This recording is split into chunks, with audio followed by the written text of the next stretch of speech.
Oi, eu sou o Michel. Eu tô gravando um vídeo completamente diferente de todo tipo de vídeo que você me viu gravar até hoje. Se você acompanha meus trabalhos antigos ou se é a primeira vez que você está me vendo, bem-vindo. Eu gravo vídeos geralmente sobre desenvolvimento pessoal, performance, estratégias empresariais e mentais, inteligência emocional, inteligência social, linguagem corporal, todo esse tipo de coisa que envolve a escala para se tornar uma pessoa melhor na vida e na maneira de performar a vida. No entanto, não faço ideia porque eu resolvi criar um canal cujo qual, nesse momento que eu estou gravando o vídeo, não tem nome. Sim, eu estou falando isso no vídeo para deixar registrado que eu estou criando um canal sem nome sobre a defesa da fé ou sobre respostas para as perguntas difíceis que muita gente foge porque tem medo de perder a fé. Eu não tenho nenhuma pretensão de me mostrar teológico ou me mostrar um seminarista, são coisas que eu não sou, nem teólogo, nem seminarista, nem pastor. Para falar a verdade para você, se você não me conhece, eu não sou nem exemplo de cristão. No entanto, eu passei por muitas coisas difíceis e acho que todo mundo, não existe ninguém que não tenha tons escuros de cinza na vida, cores fortes, porque emoções duras fazem parte da vida. Mas existem pessoas que passaram por centenas e centenas de coisas cuja qual a resposta de foi a vontade de Deus, ou cuja qual a resposta Deus queria assim, não serviu, não encaixou. E muita gente desfalece, muita gente perde a fé, muita gente talvez tenha até medo de questionar a própria fé, com medo de que a resposta afaste-o de Cristo. Mas como você pode amar um Deus de todo o seu coração se você não entrega, pelo menos, o seu conhecimento? Aliás, como que você ama alguém que você nem conhece? Como você ama alguém que você não faz perguntas? Como você ama alguém cuja qual o interesse dele, no agir dele, não te interessa? E perguntas difíceis sempre me acompanharam. Com 13 anos de idade, o acesso às respostas apologéticas, o acesso às respostas com cosmovisão e filosofia da fé era muito restrito. Até porque eu cresci numa cidade pequenininha, cuja qual estou agora, que é uma cidade de no máximo 20 mil habitantes, que demorou a ter acesso a centenas de coisas como internet e todo esse tipo de coisa. Então, muitas das respostas que eu obtive nesse crescimento foi a vontade de Deus e tem que ser assim. E muitas das vezes eu fiquei pensando que isso não me bastava. Como você pode dizer para uma mãe que teve um filho espancado até a morte, ou alguém que sofreu um tipo de alarde horrível, que foi a vontade de Deus? Simplesmente tinha que ser assim. Eu não acredito que as pessoas consigam viver uma vida com respostas tão simplistas. E por isso, talvez por não querer respostas tão simplistas, elas nem se questionam.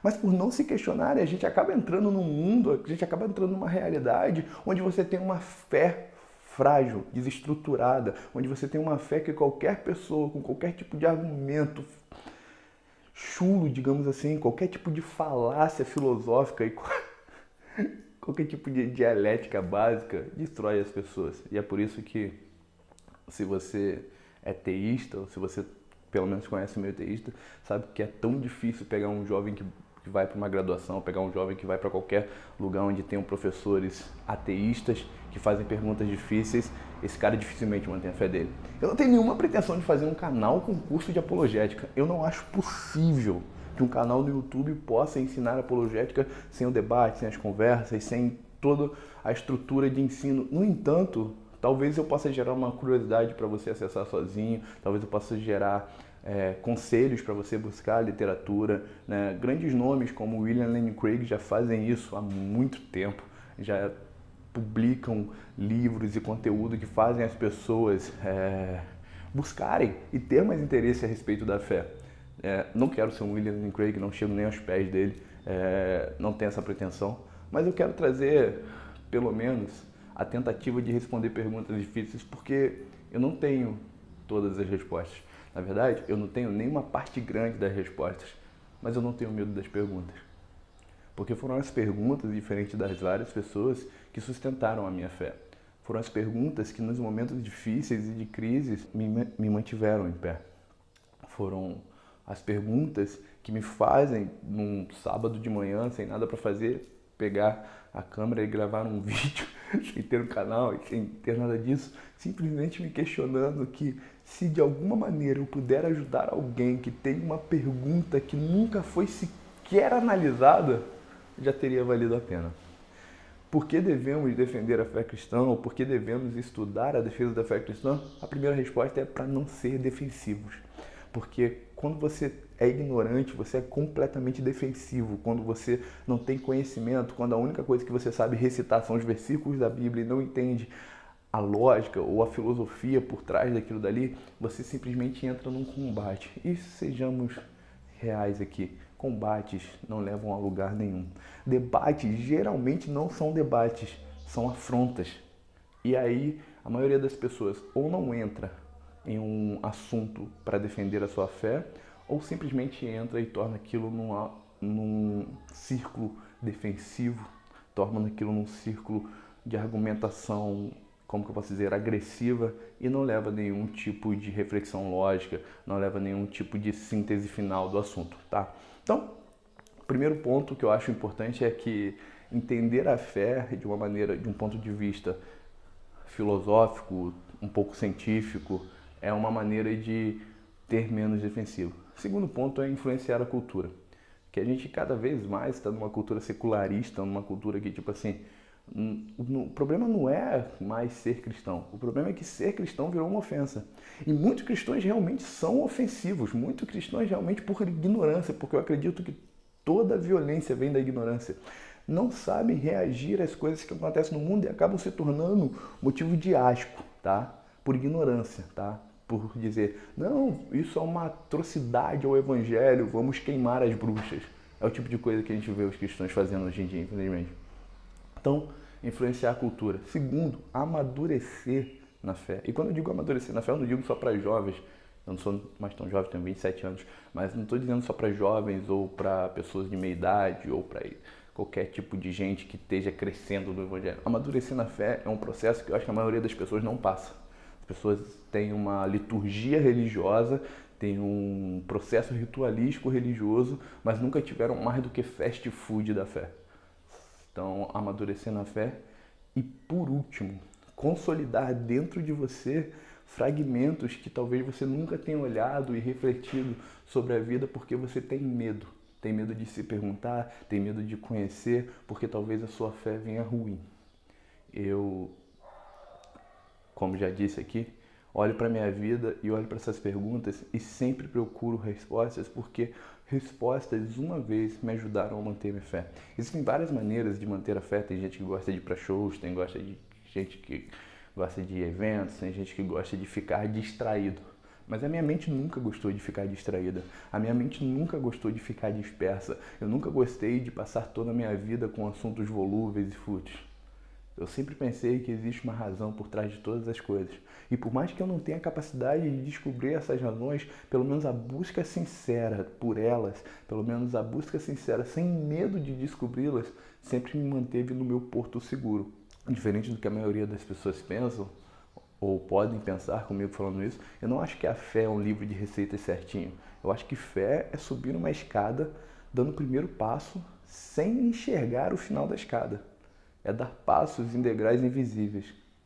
No entanto, quando você defende a fé, você não está defendendo Cristo, você não está defendendo o Evangelho, ou você não está defendendo o Deus. Eu não acredito que precisam de defesa. Eu não acredito que um leão precisa ser defendido. Basta deixá-lo livre. No entanto, as suas certezas, convicções, muitas vezes os seus medos precisam de defesa. Napoleon Hill, no seu livro de 1920, A Lei do Triunfo, relata que nós carregamos pelo menos 6 medos que aprendemos de maneira evolutiva e sociológica, que são o medo da doença, o medo da pobreza, o medo de perder o amor de alguém, o medo da velhice, o medo da morte e o medo da crítica. Esses 6 medos, se você nunca parou para pensar, são coisas que muitas e muitas vezes as respostas da fé sarariam. As respostas do estudo da fé economizariam sofrimento. Eu não sei em que parte da vida você está agora, se você está colhendo frutos de uma linda plantação ou se você está no momento que você olha em volta e só vê escuridão.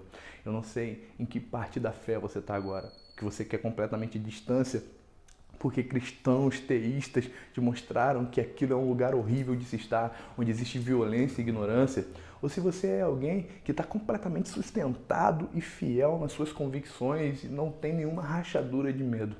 Mas eu sei de uma coisa, seja lá em qual ponto dos polos você estiver, existe um ponto onde a busca pelo conhecimento da razão pode solidificar e te mostrar caminhos.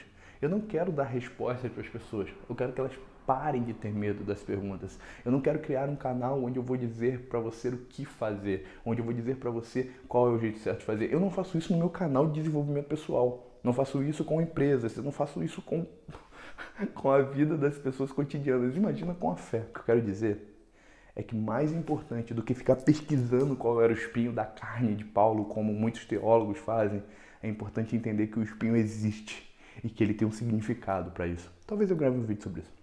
É mais importante para mim entender que as coisas que existem não são uma certeza absoluta da minha fé, como respostas para ela, tá? Não é simplesmente dizer Deus quis assim e vou acreditar nisso fielmente. Apesar de que eu acho que as respostas sempre fazem a gente acreditar fielmente, mas talvez eu esteja errado, tenha suas conclusões por si mesmo.